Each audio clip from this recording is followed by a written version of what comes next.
ஒரு பெண்மணி, அவங்களுக்கு வயது ஒரு 49. அந்த பெண்மணியை பற்றின கதை ரியாலிட்டி. இப்போ கோவிட் அப்போ நடந்த விஷயம். அவங்களுக்கு ஒரு 10 இயர்ஸ்க்கு முன்னாடி கிட்னி டிரான்ஸ்பிளான்டேஷன் பண்ணியிருக்காங்க. She got affected by kidney. அவங்களோட கிட்னி ஃபெயில் ஆகிடுச்சு. 2 கிட்னி சடனாக டிரான்ஸ்பிளான்டேஷன் பண்ணணுன்ட்டாங்க. அப்படி சடனாக கிட்னி ஃபெயிலியர் ஆகும். It's a genetic disease. அவங்களுக்கு ஜெனட்டிக்கலாக இருக்குது. அவங்க அப்பாவுக்கு இருந்திருக்கு, அப்புறம் அவங்களோட அண்ணனுங்களுக்கு இருந்திருக்கு, அவங்க அக்காவுக்கு இருந்திருக்கு, இப்போ இவங்களுக்கு இருக்குது, அவங்க அண்ணன் பசங்களுக்கு இருந்திருக்கு, அவங்க தாத்தாவுக்கு இருந்திருக்கு. ஸோ ஜெனட்டிக்காக ஒரு வரக்கூடிய ஒரு டிசீஸ் இந்த கிட்னி ஃபெயிலியராக அவங்களுக்கு இருந்திருக்கு. ஸோ சடனாக கிட்னி ஃபெயிலியர் ஆகிடுச்சு. And she was being admitted இன் ஹாஸ்பிட்டலில் அட்மிட் ஆகிட்டு இருந்திருக்காங்க. அண்ட் டயாலிசிஸ் பண்ணுறாங்க, டயக்னோஸ் பண்ணுறாங்க, அப்படி நாட்கள் போயிட்டே இருக்குது. சடனாக ஆப்ரேஷன் பண்ணி ஆகணுன்ற ஒரு கிரிட்டிக்கல் சுச்சுவேஷன். அப்போ என்ன பண்ணிட்டாங்கன்னா, இந்தியாவில் ஆப்ரேஷன் பண்ணக்கூடாது, முடியாதுன்ட்டாங்க. So suddenly they went to Sri Lanka. இங்கேருந்து ஸ்ரீலங்காவுக்கு ட்ராவல் பண்ணி அங்கே போயிட்டு கிட்னி டிரான்ஸ்பிளான்டேஷன் பண்ணிவிட்டு இந்தியாவுக்கு ரிட்டர்ன் ஆகிடுக்காங்க. So this what happen to her. அதுக்கப்புறம் இப்போ கோவிட் அப்போ, கொரோனா செகண்ட் கோவிட் அப்போ அவங்களுக்கு ஹார்ட்டில்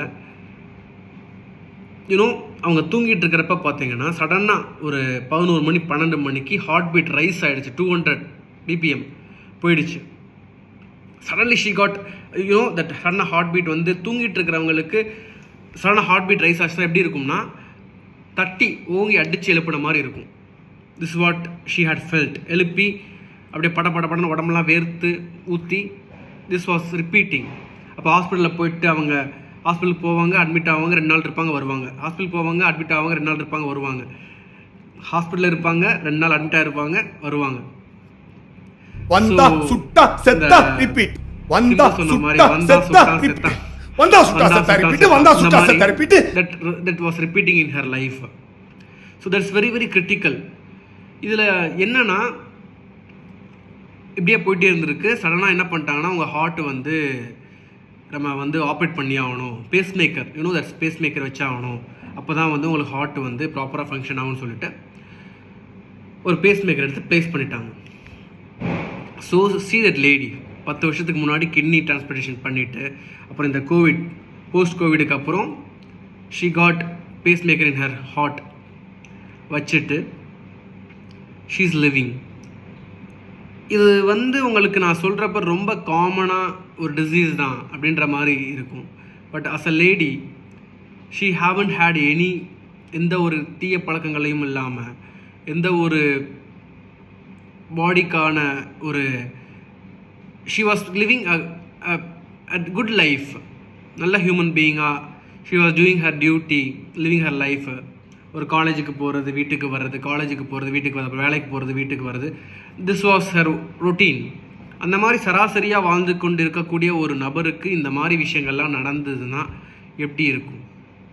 அந்த சர்ப்ரைசிங் திங்ஸ், அவங்களுக்கு ஹார்ட் ஆப்ரேஷன் பண்ணுறப்பையும் சரி, கிட்னி ஆப்ரேஷன் பண்ணுறப்பையும் சரி, அவங்களுக்கு கான்ஷியஸ்னஸ் அதிகமாக இருந்தனால அனஸ்தீஷியா, அனஸ்தீஷியா கொடுத்து தான் ஆப்ரேட் பண்ணுவாங்க.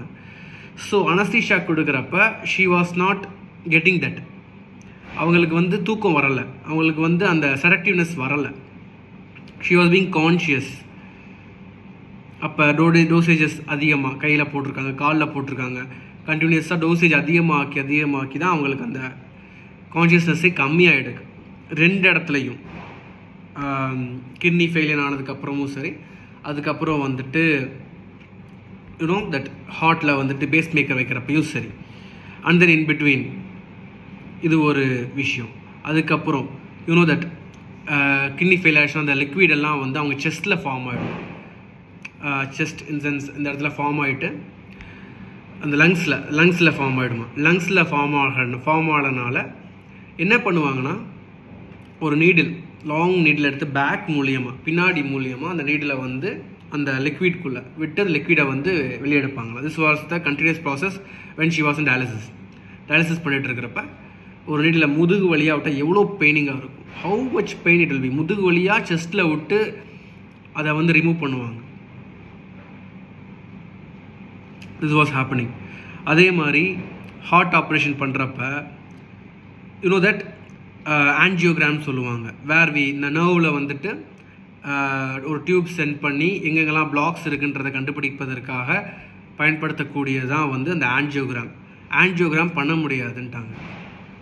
பிகாஸ் ஏன்னா already kidney failure, kidney alter பண்ணி வச்சுருக்கனால அதில் ஏதோ ப்ராப்ளம் வந்துடுமான்னு சொல்லிட்டு அவங்க என்ன பண்ணாங்கன்னா கையில் இந்த இடத்துல வந்து ஆன்ஜியோகிராம் படிக்காங்க. கையில் வந்து ஆன்ஜியோகிராம் பண்ணால் எவ்வளோ பெயினிங்காக இருக்கும். இப்போ வரைக்கும் அந்த கையில் பண்ண அந்த ஆன்ஜியோகிராம் பண்ண அந்த விஷயம் வந்து இன்னும் அங்கே வூண்டு, அந்த பெயின் இப்போ வரைக்கும் இருக்குன்னு சொல்கிறாங்க.